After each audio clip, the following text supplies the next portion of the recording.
Mohon maaf nih kalau Ini misalnya cara penyampaiannya mungkin kurang kurang lancar ya. Mohon lancar, dimaklumi, Pak. baru kali ini diwawancarain. Jadi Ya, Michael, silakan cerita, Pak. ya, jadi Michael lahir waktu itu normal. Istri saya normal tahun 97. Dia seperti biasa, cuman agak sedikit pendarahan ya istri saya. Eh, Terus 1-2 hari, kalau nggak salah setelah 1-2 hari dia langsung diimunisasi MMR. Kita juga nggak MMR. tahu, kita ngikutin biasa kan, kita ngikutin aja aturannya dari dokter. Nah setelah itu berjalan sampai dari mulai lahir sampai 1 tahun, Flat. dia Oh. pernah ulang tahun, bisa tatapan matanya ada, panggil nama bisa, mama papa, walaupun pak dulu kan masih sedikit-sedikit gitu ya, 1 tahun. Kontak mata ada, kuping dengar. Nah pada saat 1 tahun kemudian, pas kerusuhan kan 98 ya, Ya, itu 98. kita saya sama koko sama istri saya sama kokonya Michael, kita sempet keluar, pindah keluar. Nah itu Michael saya titipin sama neneknya, sama nenek mamanya istri saya. Nah kita udah nggak kontak lagi tuh, cuma kontak-kontak melalui email-emailan ya, dulu masih zamannya masih pakai email. Nah, setelah itu Michael kan biasa disekolahin di sekolah Tambletot. Waktu itu Tambletot baru ada kabar tuh dari ipar saya bahwa ini Michael kelihatannya ada yang berbeda Berbeda. dengan yang lain.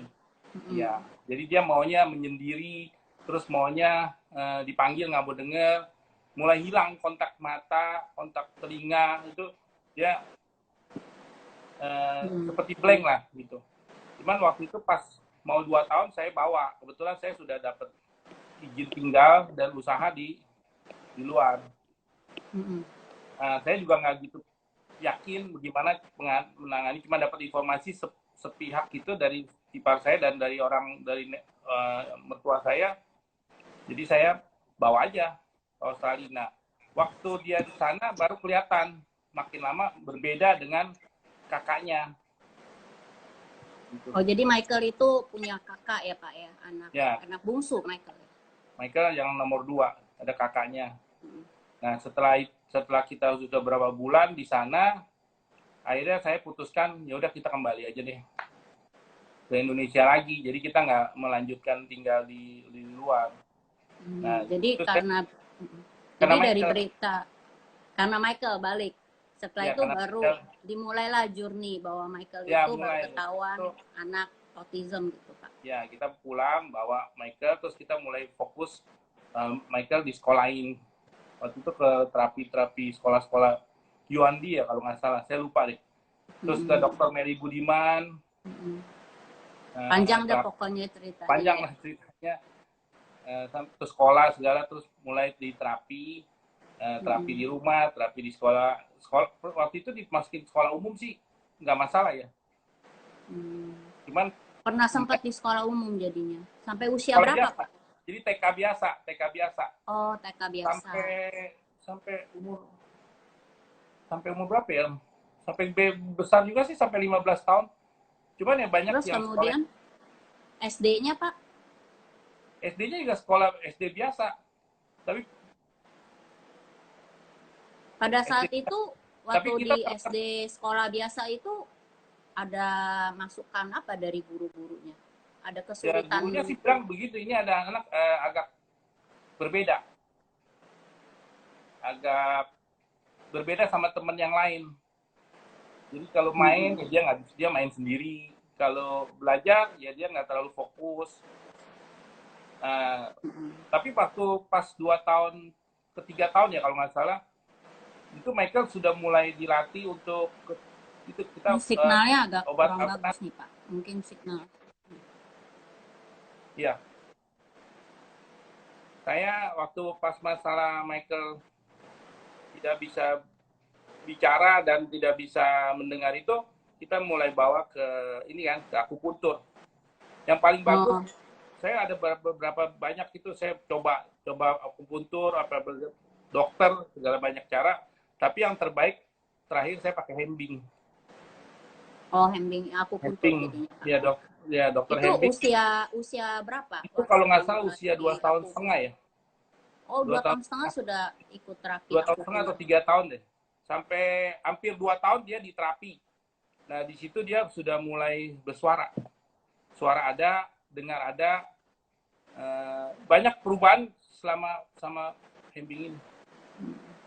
Jadi saat ini memang Michael itu juga ada ikut kegiatan di Greater Me. Jadi Michael itu memang belum terlalu banyak bicara, tapi dia cukup responsif. Jadi kata-katanya masih 1-2 kata gitu ya Pak ya?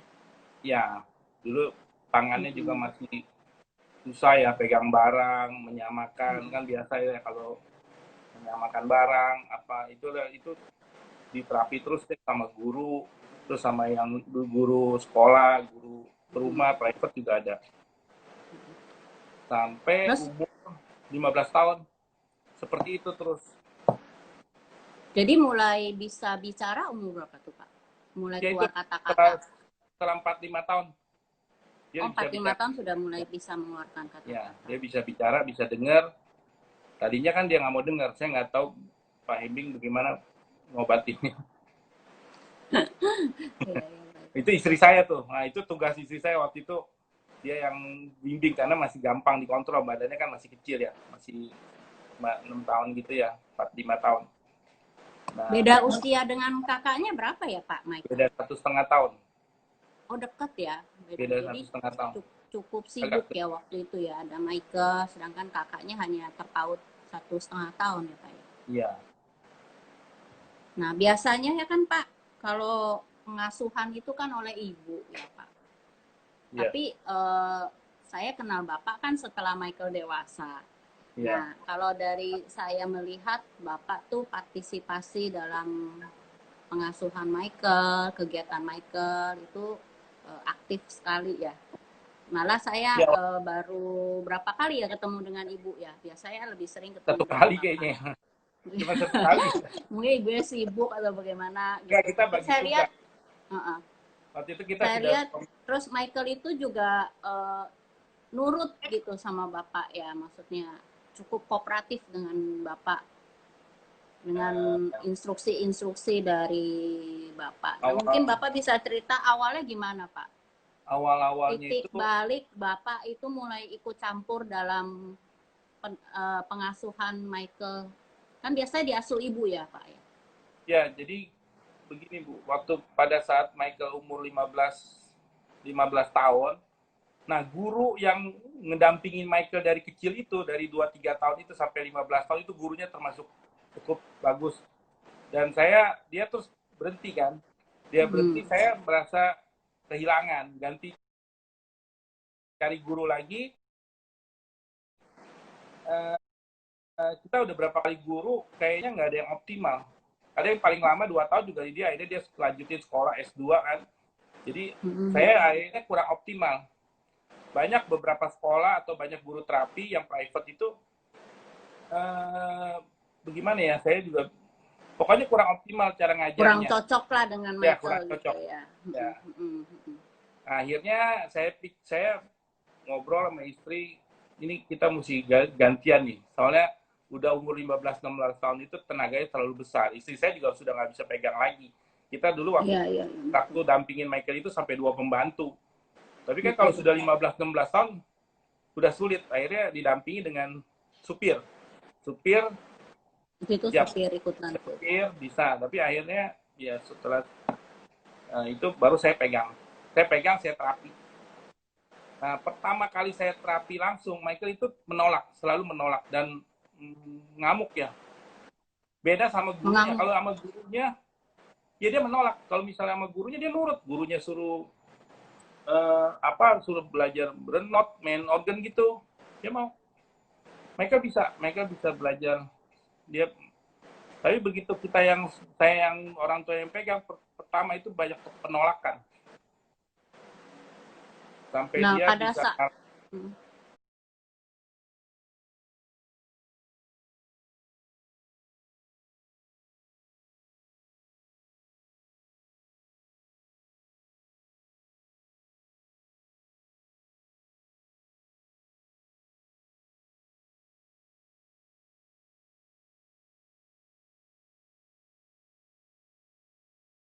Ya. biasa dengan bapak, kok tiba-tiba dengan bapak gitu ya. Ya. Itu penyesuaiannya gimana banyak. tuh Pak? Wah itu benar-benar masa transisi itu paling heboh. Dia ngamuk, saya pernah bawa ke mall, dia ngamuk, kakaknya juga pernah dipukul di food court waktu itu, orang begitu banyak yang nonton seperti lihat drama aja itu. Dan sampai bajunya disobek. Nah, kita mulai banyak penolakan dari Michael. Jadi Ya, saya kapan ya ya si Michael itu mulai bisa adjust dengan bapak, mulai itu kurang menerima lebih sekitar 2 tahun. mulai Mulai perlu 2 waktu tahun. 2 tahun.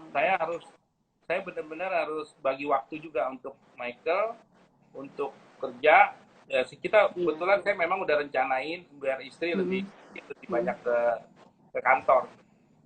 Dengan kantor saya cuma di belakang aja. Oh, jadi sementara perannya agak agak beralih ke tukeran. Ya, ya kita karena saya juga saya pikir kalau nggak ditanganin sendiri, kita kalau misalnya kita tanganin suruh orang, nanti dia sama orang itu nurut, sama saya nggak nurut lagi. Tapi kalau misalnya dia sudah nurut sama saya, mungkin saya lebih gampang mengajarkan, menduplikasi cara ngajar saya kepada yang lain ya. Kendala yang paling sulit apa Pak? Sepanjang perjalanan sampai hari ini Michael. Karena Michael sebenarnya gini Pak, kalau saya melihat Michael ikut kegiatan di tempat kami ya. Michael itu penyerapannya cukup baik, maksudnya saya percaya itu karena dia banyak melakukan kegiatan-kegiatan di rumah, pastinya seperti itu. Karena sekarang saya lihat dia cukup bisa ikut semua instruksi yang kami berikan. Terus adaptasi dia dengan saya, dengan Pak Mark waktu itu juga cukup cepat ya Pak ya, cukup cepat. Di tempat kami cukup baik.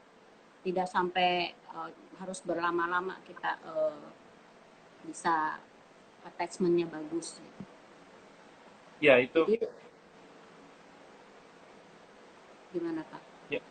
Ya itu dia dibiasain, dilatih kebiasaan. Tadinya kan tangannya juga kaku ya, semua tangan apa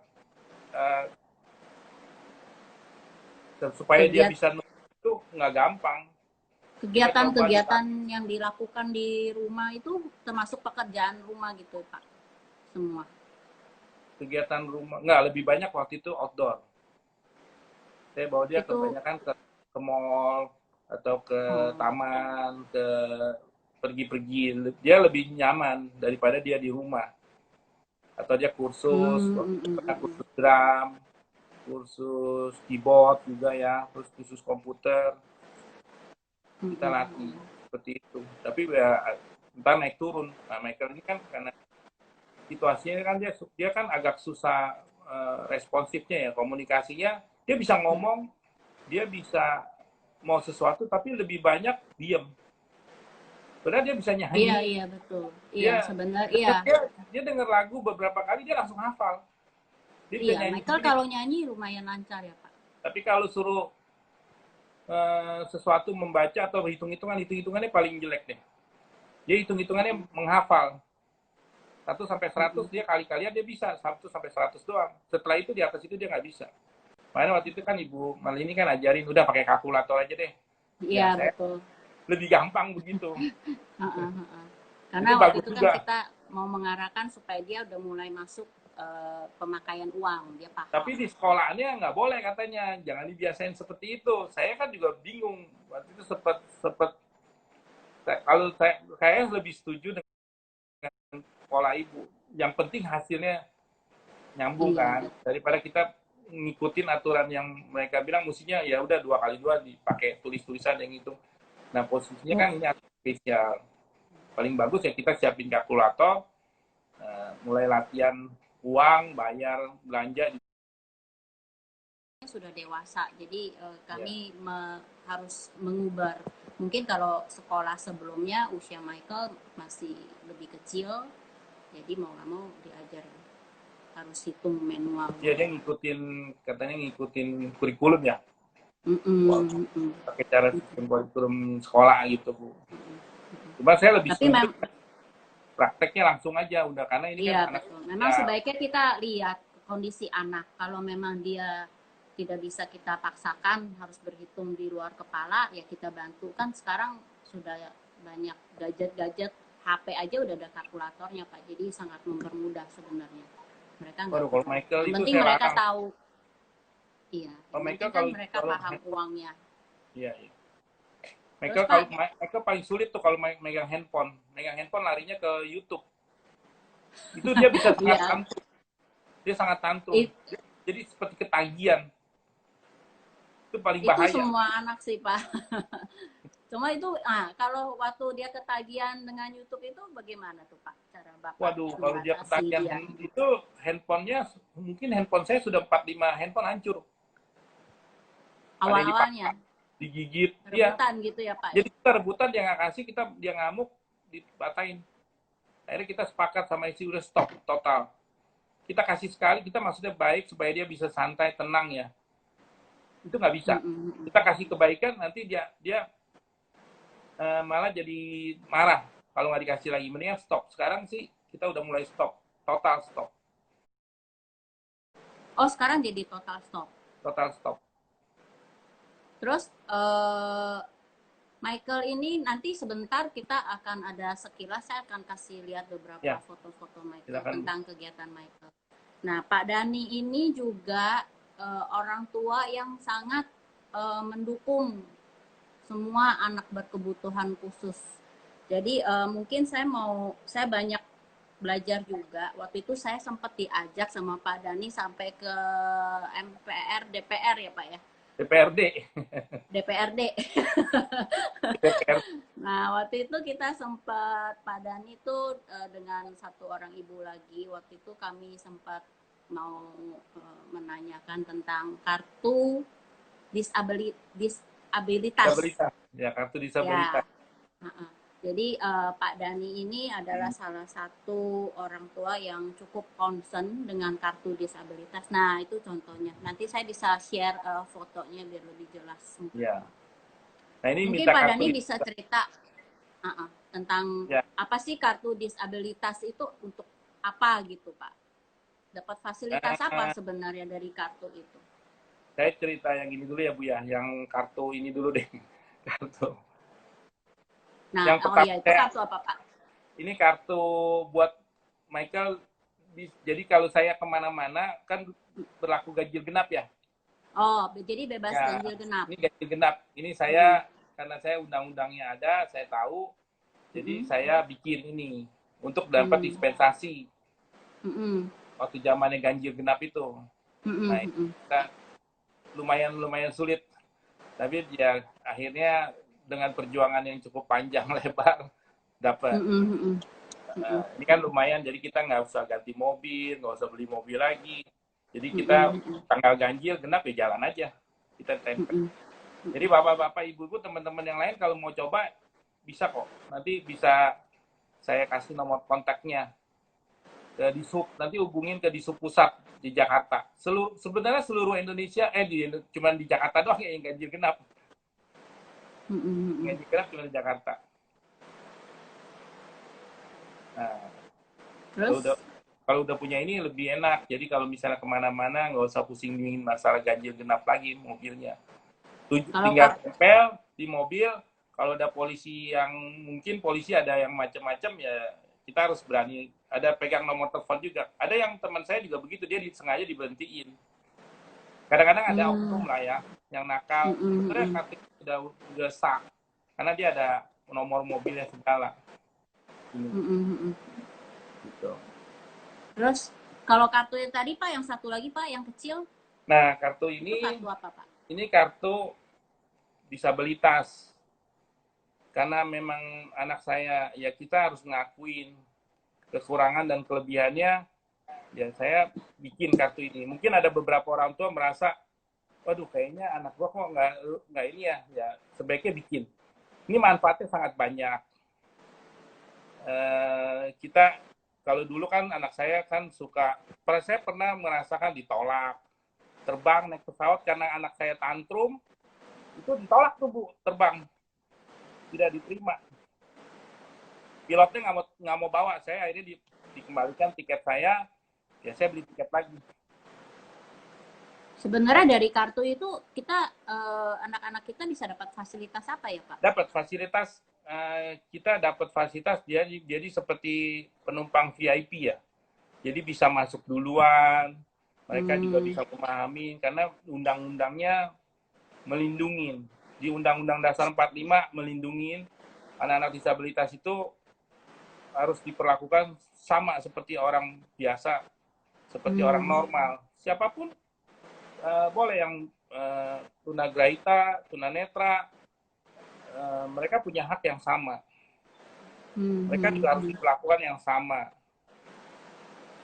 Terus kalau misalnya misalnya di fasilitas umum, ya mereka harus diprioritaskan. Dan kalau misalnya fasilitas misalnya kayak ke tempat kayak kita ke museum milik Indonesia gitu ya, kayak objek wisata, kebun binatang itu yang milik negara, ini pakai kartu ini bisa gratis masuknya. Oh, jadi ada beberapa tempat yang itu ya, namanya kartu disabilitas ya Pak ya? Ya. Dan jadi ini juga gimana Pak? Ini kalau naik metro MRT juga mestinya gratis. Gratis. Oh. Ya. Dapat perlakuan khusus yang bayar yang ada fasilitas penunjang lain nggak? Seperti misalnya kalau di luar negeri kan ada tunjangan-tunjangan tertentu gitu. Ya bukan sembako sih ya Pak. Ada nggak? Kalau dilihat di undang-undangnya, kalau yang saya lihat harusnya bisa. Saya nggak tahu ya yang kemarin yang waktu Gubernur DKI Pak, itu agak terputus nih, agak terputus. Waktu ya sekarang Bu. Halo? Ya Pak. Ya Bu, kalau yang oh ya ada yang nanya tuh, buatnya di mana? Itu ya, bikinnya apa-apa. di Bapak terusin dulu, nanti kita jawab di belakang. Ya. Oke. Ini sampai di mana lupa aja. Oh ya, yang tadi gue bilang, kartu ini kalau di DKI, ini sebenarnya kartu disabilitas ini ada dua, yang versi DKI sama versi nasional. Kalau saya lebih fokus ke nasional. Betul. Nasional ini lebih sulit mintanya. Tapi kalau ke DKI, saya nggak tahu, saya nggak fokus di situ. Kalau DKI, kalau misalnya dapat, bisa dapat tunjangan 300.000 untuk anak yang sudah usia dewasa. 17 tahun ke atas, dia dapat tunjangan 300.000 sekaligus dibayar 6 bulan. Itu kalau yang DKI ya Pak? Yang DKI. Dan di undang-undang kita di Indonesia, yang nasional punya juga sebetulnya dapat, Bu. Cuma saya nggak fokus ke situ dulu.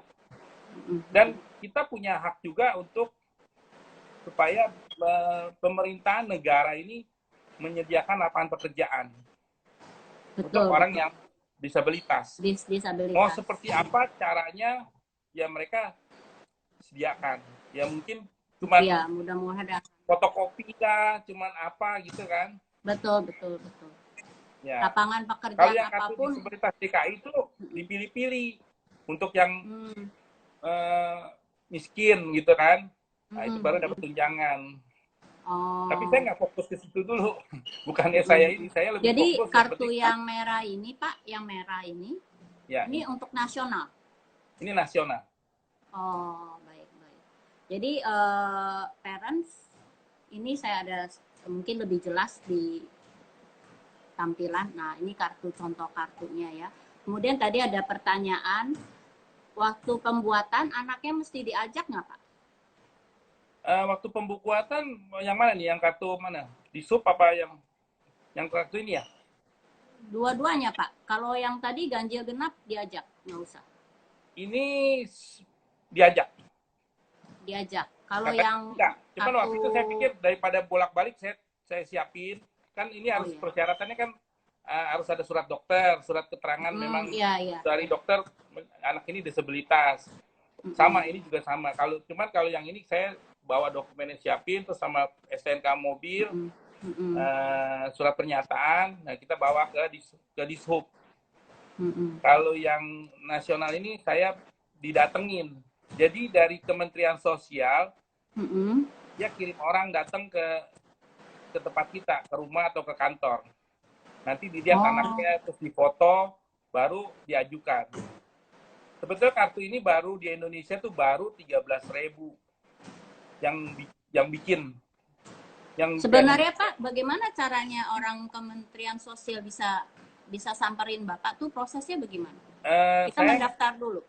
Saya datangin dulu. Pertama kan saya datang ke bukan Kementerian Sosial sebelumnya, Dinas Sosial. Dinas Dari Sosial. Dinas Sosial dia bilang, Pak ini buat sini jadi kita harus ke Dinas Kementerian Sosial Sosial. dulu. Ya, dari Kementerian Sosial saya daftar, dia kirim orang tim datang. Itu berapa hari ya waktu itu ya? Lumayan lama sih, Bu. Ini sayang sekali sebenarnya orang-orang yang disabilitas itu kalau nggak salah sekitar 21 juta orang seluruh Indonesia. Tapi yang kartu yang sudah jadi seperti ini tuh baru 13.000. Ini yang katakan juga orang Kementerian Mungkin Sosial. sosialisasinya kurang bagus, belum Katanya sih prosesnya baik. yang lama. Saya nggak tahu proses lamanya di mana. Ini aja saya juga minta yang pakai seperti disabilitas saja. Kayak IKTP, nggak usah yang ini saya cetak sendiri. Katanya nyetaknya mesti bagian disupin lagi sama perusahaan lain, nggak ngerti saya juga saya. Jadi saya minta dipercepat. Saya datang ke Kementerian Sosial, ketemu sama stafnya sampai 2 kali atau 3 kali tuh ke sana. Baru mungkin ini di layar saya ada kasih sedikit. Ini untuk yang itu ya Pak, yang ganjil genap ya Pak, tadi kartu yang biru ya. Nah ini kira-kira dokumen yang perlu disiapkan kalau anaknya jadi bebas ganjil genap ini ya Pak ya. Tim penyandang misalnya ini yang mana nih? Orang tuanya. KTP orang tuanya. Iya, kalau anaknya belum 17 tahun, fotokopi akte lahir, KTP orang tua atau wali. Kalau anaknya sudah 17 tahun, harus KTP si anak, si penyandang disabilitas. Kemudian jika si penyandang disabilitas itu pun bisa menyetir, dia harus lampirkan fotokopi SIM. Benar ya Pak ya? Iya. Nah, teman saya juga ada yang disabilitas. Kalau misalnya menggunakan supir, berarti fotokopinya KTP dan SIM supir atau pengemudinya. Nggak perlu lagi, Bu. Cuman itunya aja, orang tuanya. Nanti kalau misalnya kemudian kan fotokopi, mungkin Bapak karena bilangnya orang tua yang nyupirin kali Pak. Kalau supir juga nggak masalah, kalau udah ada supir kan yang di itu mobilnya. Oh nggak usah ya? Yang dilihat mobilnya bukannya supirnya. Enggak, maksudnya waktu mau minta kartunya, dokumen-dokumen ini mesti dilampirkan orang tuanya. Orang tuanya. Kemudian fotokopi kartu keluarga. Ya. Kemudian fotokopi STNK. Jadi hanya boleh satu mobil ya Pak ya? Ya. Kita hanya boleh masukin satu mobil ya Pak? Nggak boleh 2 mobil, 3 mobil. Satu mobil untuk satu anak. Iya, mesti satu. Kemudian foto dari si anak full body, jadi dari kepala sampai kaki. Karena kan ini untuk disabilitas, jadi mungkin untuk yang cacat fisik gitu ya Pak ya, dia mau lihat. Kalau Michael kan disabilitasnya bukan fisik ya, lebih ke mental ya. Jadi dia ada kalau buat dokter. Dia enggak, maksudnya ini kan kartu ini berlaku untuk semua disabilitas kan Pak, bukan hanya autism. Ya. Jadi makanya dia mintanya foto dari atas kepala full badan. Iya Bu. Kemudian minta juga surat resmi dari dokter ya, pokoknya catatan kesehatan bahwa anak itu adalah anak berkebutuhan khusus, seperti itu ya Pak. Iya Bu. Terus yang terakhir itu diminta juga surat keterangan pendukung, baik dari yayasan pendidikan ataupun misalnya fotokopi kartu pelajar. Jadi kira-kira seperti ini dokumen-dokumen yang perlu disiapkan.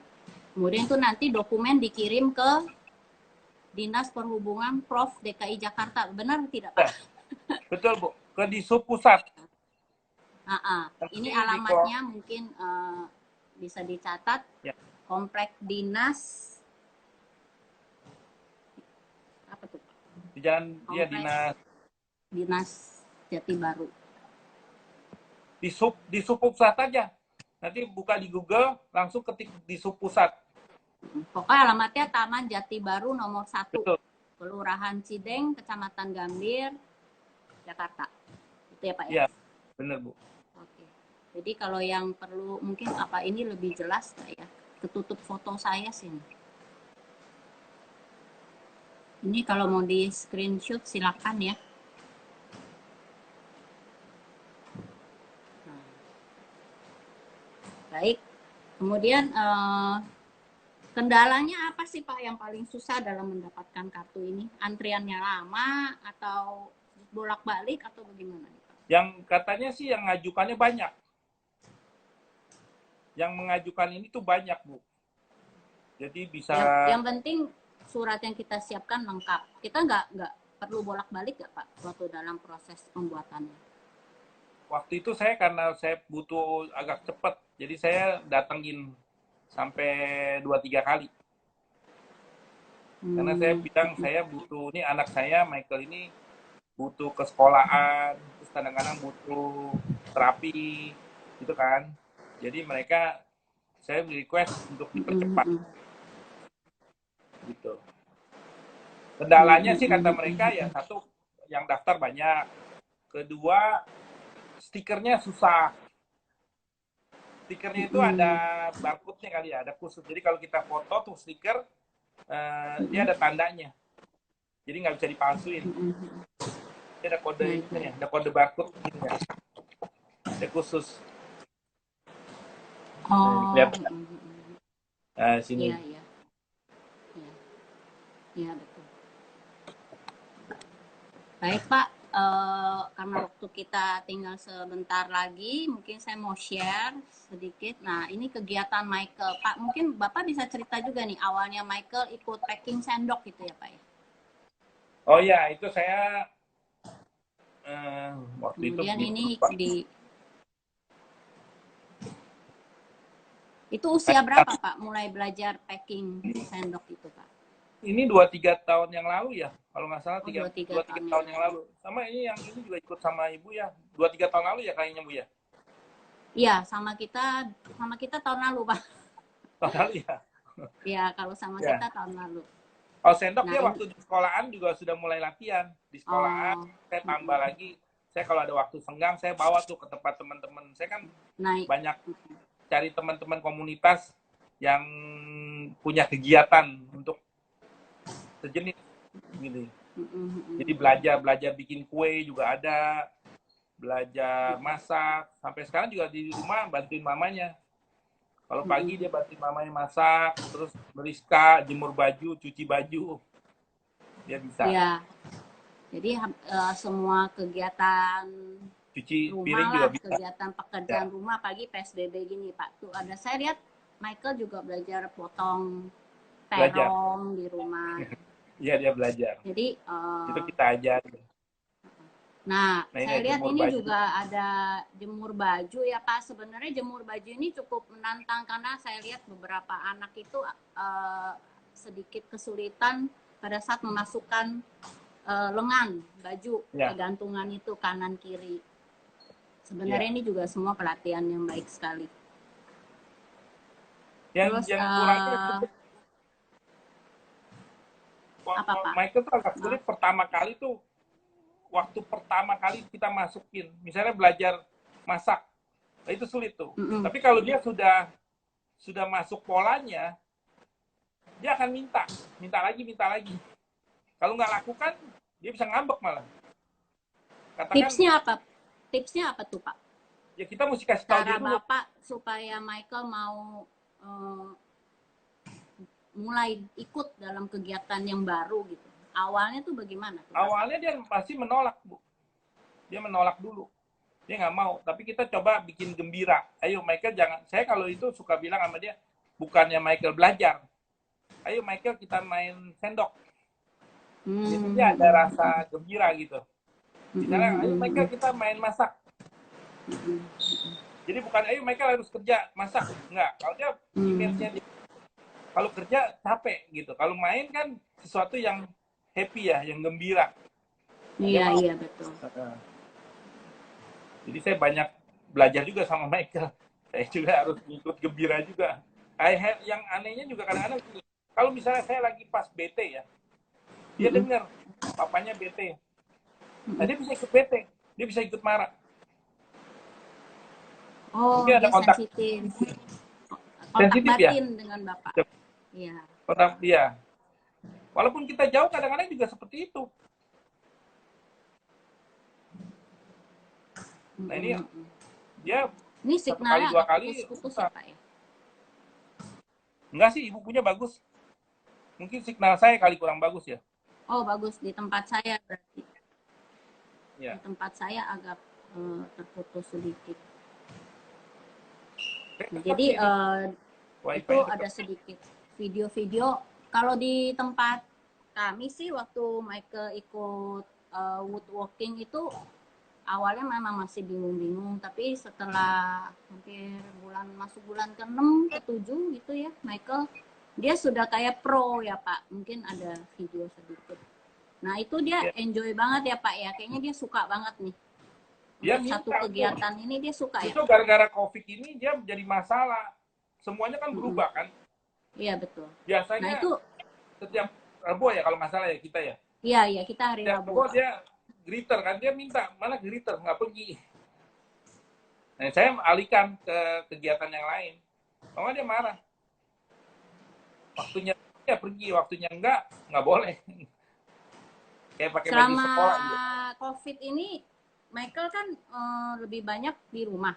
Ada keluar-keluar ya Pak? Enggak, selama 5 bulan kalau nggak salah ya, 5-6 bulan dia di rumah.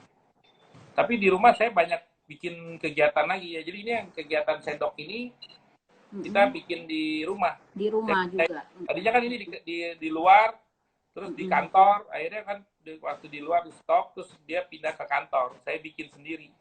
Jadi kita jualin juga sendoknya itu. Mungkin kalau sekarang jadi bikin sendiri di rumah, jual sendiri juga. Iya, kalau ada yang minat ya buat Iya. Buat biasanya buat catering. Nah, ini hasil-hasil yang Michael yang bikin semua nih sendiri. Ini waktu itu saya dapat itu Bapak yang fotoin kasih kita. Nah, itu taruh di ruang tamu. Sebenarnya semua itu mulai terakhir dia udah bisa mandiri banget ya. Ini saya tunjukin foto. Ya banyak yang justru kegiatan yang ini ya, yang kayu ini, woodworking ini banyak membantu dia lebih fokus dan dia enjoy juga Bu.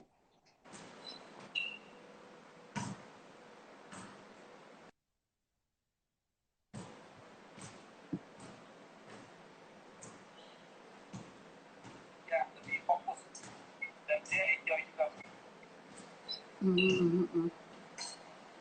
Ini di iya tempat saya putus-putus ya. Sebentar ya Pak ya. Nggak tahu kenapa nih.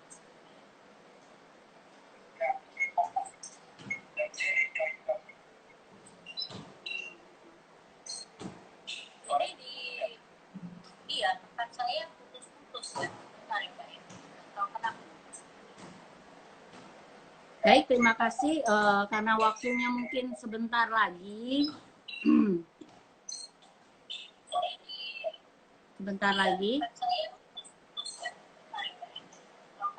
Bapak dengar saya jelas nggak Pak ya? Dengar Bu. Suaranya jelas Bu. Gambarnya ada nggak Pak?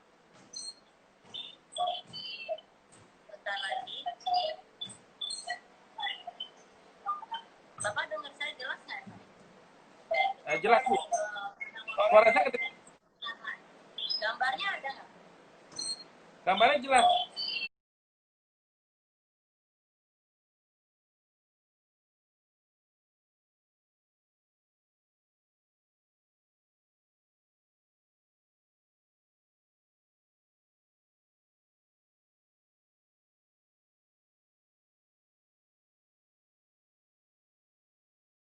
Suara saya Gambarnya ada nggak? Gambarnya jelas.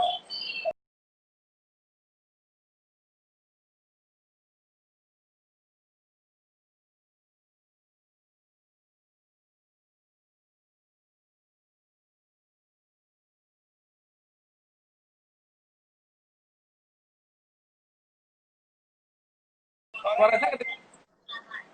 Gambarnya ada nggak? Gambarnya jelas.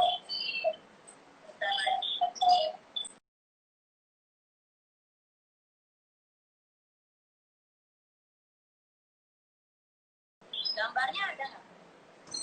Gambarnya jelas.